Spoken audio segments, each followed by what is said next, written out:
Hai semuanya, apa kabar? Sehat, sukses, bahagia selalu ya. Jangan lupa subscribe, karena subscribe itu gratis. Bagikan channel ini dan berikan jempol Anda agar kami dapat lebih berkembang dalam memberikan Anda berbagai insight, informasi yang bermanfaat.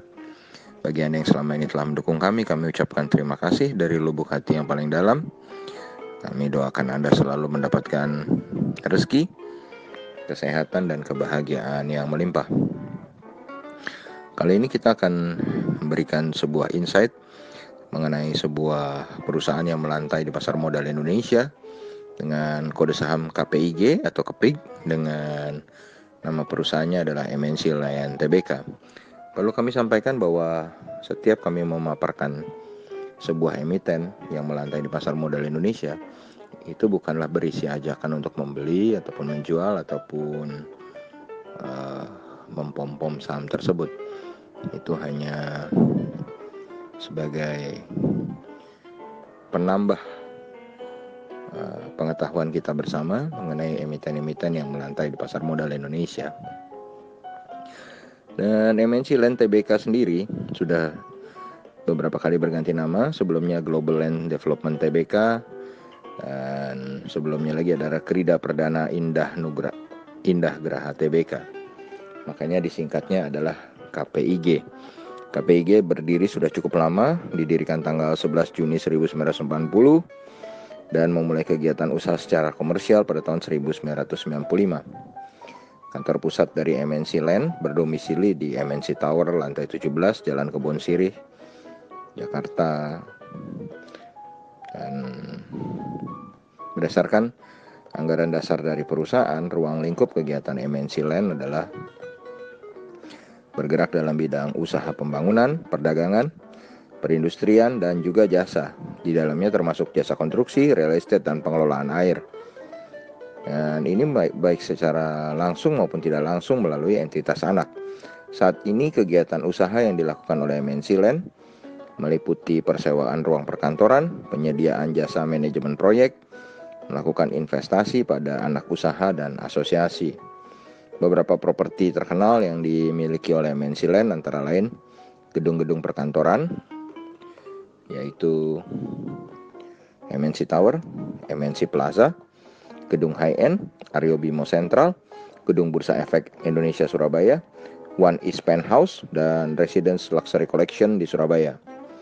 Kemudian ada pusat perbelanjaan, yaitu Plaza Indonesia, dan FX Lifestyle X Center. Kemudian ada hotel, The Grand Hyatt Jakarta Hotel, Keraton at the Plaza, dan The Westin Convention and Resort Hotel Nusa Dua Bali.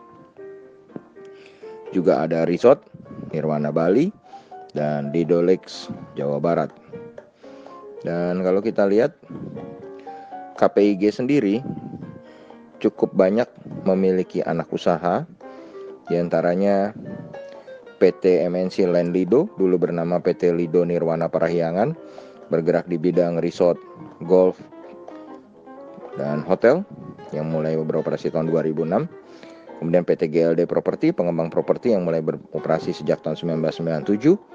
PT MNC Land Bali, dulu bernama PT Bali Nirwana Resort, yang bergerak di bidang resort, golf course, dan hotel, berdiri tahun 1997. PT MNC Land Surabaya, dulu bernama PT Investasi Hasil Sejahtera, bergerak dalam pengembangan properti, berdiri tahun 2009. PT MNC Graha Surabaya, dulu bernama PT Swarna Citra Sentosa, pengembang properti, berdiri tahun 2007. PT Global Jasa Sejahtera, bergerak di bidang jasa keamanan sejak tahun 2010.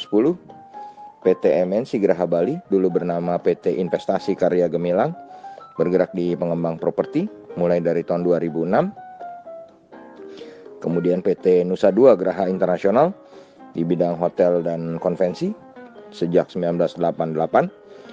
Shorewood Holding Limited, bergerak di bidang investasi dan dimulai tahun 2004, berkedudukan di British Virgin Island. Kemudian ada PT MNC Wahana Wisata di bidang rekreasi dan pariwisata tahun 2015. PT MNC Lido Resort, dahulu bernama PT Lido Golf Prima, di bidang lapangan golf sejak tahun 1995. MNC Lido Hotel, dulu bernama PT Lido Sarana Prima, Resort dan Hotel, juga tahun 1995. Kemudian ada SC Property Singapore Pte Limited di bidang investasi.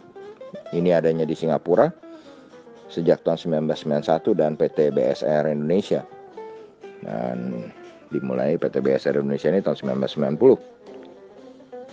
Dan kalau kita lihat di sahamnya sendiri, saham KPIG ini sekarang harganya adalah 102. Dan untuk ukuran harga saham 100 market cap dari KPIG ini cukup jumbo ya, 8,22 triliun. Cukup jarang ada saham yang harganya 100 market cap-nya bisa tembus 1 triliun, apalagi di atas 5 triliun. Dan kalau kita lihat, KPIG ini sudah melantai cukup lama dari 30 Maret tahun 2000 dengan pemilik saham terbanyaknya adalah masyarakat 52,55%, dan sisanya adalah UOB Kay Hian Hong Kong 19,5%, MNC Investama Tbk atau BEHIT. Jadi ini MNC Investama ini memegang 17,06%. Kemudian ada Haritanu Investment Development Limited 10,89%. Komisaris utamanya adalah Bapak Muhammad Budi Rustanto dengan direktur utamanya, siapa yang nggak kenal, dengan Haritanu Sudibyo, yang juga adalah pendiri dari grup MNC. Kemudian kelemahan dari KPIG ini yang terlihat mencolok adalah sejak tahun 2016 terakhir mereka membagikan dividen, maka tahun 2017, 18, 19, 20 tidak pernah ada dividen yang dibagikan oleh KPIG. Memang kita tahu sejak tahun 2016 kondisi properti ya sudah jauh menurun drastis dibanding kejayaan properti di tahun 2013. Sedangkan kalau kita lihat dari earning per share-nya sendiri di kuartal kedua tercatat 2, dan itu sudah bertumbuh dari kuartal pertama yang hanya 0. Dan memang dengan adanya COVID-19 ini semua sektor terpukul, apalagi properti, ya kan? Dan kita lihat sendiri secara sales, mereka memiliki sales 368 miliar, memiliki aset yang cukup besar 28,88 triliun, liability 5,75 triliun dengan ekuitas 22,84 triliun. Dengan net profit yang sangat tipis 90,73 miliar. Dan book value mereka sendiri sebenarnya cukup tinggi, ya nih 283, yang menghasilkan rasio price to book value mereka menjadi murah, sangat seksi, hanya 0,36 kali.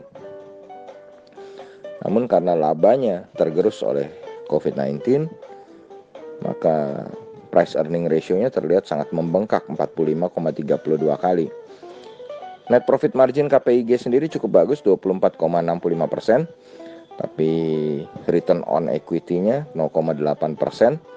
dan return on asetnya 0,62%. Salah satu titik unggul dari KPIG ini adalah rasio hutangnya yang sangat kecil, 25,17%, yang membuatnya ya menjadi kelihatan menarik, terutama di masa pandemi seperti ini, di mana banyak perusahaan yang kesulitan membayar hutang. Kemudian kalau kita lihat harga KPIG sendiri saat ini adalah 102, dan kalau kita lihat dari year to date, harga dari awal tahun, harga terendahnya adalah 94 dan harga tertingginya adalah 145, maka harga sekarang 102 bisa kita kategorikan murah. Sedangkan kalau secara 5 tahunan, harga tertinggi KPIG adalah di 192, sehingga harga yang sekarang 102 pun cukup murah. Sedangkan kalau kita lihat investor asing secara periodik dalam 1 hari, 1 bulan mencatatkan net buy atau beli bersih. Dalam 1 bulan terakhir tercatat 40,74 miliar rupiah investor asing masuk, dan bahkan kalau kita lihat dari awal tahun year to date, investor asing masuk dalam jumlah yang cukup lumayan, 234,42 miliar di saham yang seharga 100-an. Dan demikianlah insight kami mengenai KPIG. Dengan keunggulannya di saat seperti sekarang ini, investor asing masih mencatatkan net buy, kemudian rasio hutang yang relatif sangat kecil. Dengan negativity-nya tentu adalah tidak mampu mengenerate laba yang bagus, ROE, ROA kecil, EPS-nya juga sangat kecil, dan tentu saja tidak membagikan dividen dalam waktu yang cukup lama. Bagaimana dengan Anda? Kami hanya memberitakannya kepada Anda. Silahkan membuat resume sendiri. Apakah Anda ingin menjadikannya ini sebagai watchlist Anda, atau malah mungkin mempertimbangkan membuat trading plan atau investment plan-nya? Kami serahkan pada Anda. Terima kasih, semoga bermanfaat. Tetap sehat, tetap semangat, maju terus dalam mencapai profit maksimal di pasar modal Indonesia. Dan jangan lupa untuk selalu berusaha bahagia.